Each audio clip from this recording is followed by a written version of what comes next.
সকালবেলা নাস্তার জন্য আজকের রেসিপিটি একদমই পারফেক্ট। এর সাথে আর কিছুই খেতে হবে না, তবে যারা চা প্রিয় নাস্তা করার পরে চা খেতে পারেন। আজকের রেসিপিটি তৈরি করব বিন্নি চাল দিয়ে। আর বিন্নি চালটা আনার পরেই আমার উনি বলেন, ওই যে রেসিপিটি করেছিলে ওই রেসিপিটি করো। তো শেয়ার করছি আপনাদের সাথে সেই রেসিপিটি।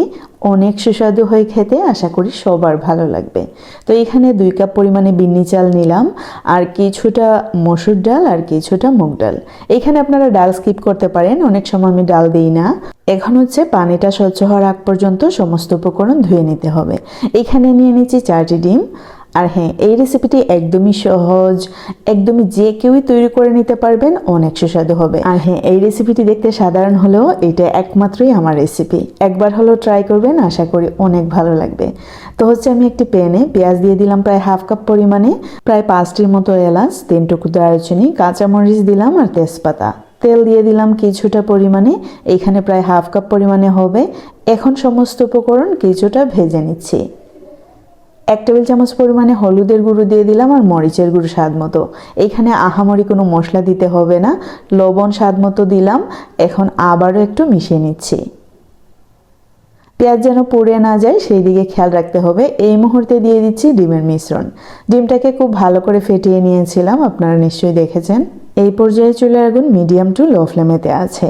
আর যখন ডিমটা এরকম হয়ে আসবে তখন অবশ্যই চামচের সাহায্যে খুব ভালো করে ভেঙে নিতে হবে। আর যেহেতু ডিমটা একদমই ভালো করে ফেটিয়ে নেওয়া হয়েছে, তাই জন্য খুব সহজেই কিন্তু স্ক্রাম্বল হয়ে যাবে। তো হচ্ছে দেখতে পাচ্ছেন, দিয়ে দিলাম চাল দিয়ে দেওয়ার পরে একটু মিশিয়ে নিচ্ছি। এর মধ্যে দিয়ে দিচ্ছি পানি।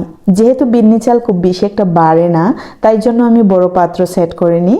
আপনারা চাইলে কিন্তু একটু বড় পাত্রে রান্না করতে পারেন, তাতে করে সুবিধা হবে। বিন্নি চালটাকে ধুয়ে আমি কিন্তু আরো 15 থেকে 20 মিনিটের মতো রেখে দিয়েছিলাম। অনেকটাই সফট হয়ে গিয়েছিল, তাতে করে অনেকটাই ঝরঝরে হবে। আমি কি পরিমাণে পানি দিয়েছি আপনারা দেখে নিশ্চয়ই বুঝতে পারছেন, একদমই ভাসা ভাসা পানি। আর চুলার আগুন একদম লো ফ্লেমেতে রেখে প্রথম বলক এসে যাবে তখনই কিন্তু আপনারা চুলার আগুনটা লো করেতে রান্না করবেন। আর যখন ঠিক এইরকম হয়ে আসবে, মানে পানি মোটামুটি শুকিয়ে যাবে, তখনই ঢাকনা ইউজ করবেন।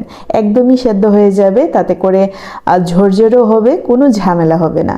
যারা বিন্নি চালের ভাত রান্না করতে পারে না তাদেরকে বলছি, বিন্নি চাল ধুয়ে 15 থেকে 20 মিনিটের মতো রেখে দেবেন, তাহলে কিন্তু একদমই ঝরঝরে হবে। আর ভাসা ভাসা পানি ইউজ করবেন, খুব বেশি একটা পানি ইউজ করবেন না, একদম মাখা মাখা পানি ইউজ করবেন। তো যাই হোক, দেখতে পাচ্ছেন চুলার আগুন একদম কমিয়ে রেখে আমি 10 মিনিটের মতো রেখে দিয়েছিলাম, আর একদমই পারফেক্টলি ফুটে গেছে। এই রেসিপিটি বলতে পারি আমার একদমই সিগনেচার রেসিপি। এই রেসিপিটা আমি বাসায় প্রায়ই তৈরি করি, সবাই পাগল কিন্তু এই রেসিপির জন্য।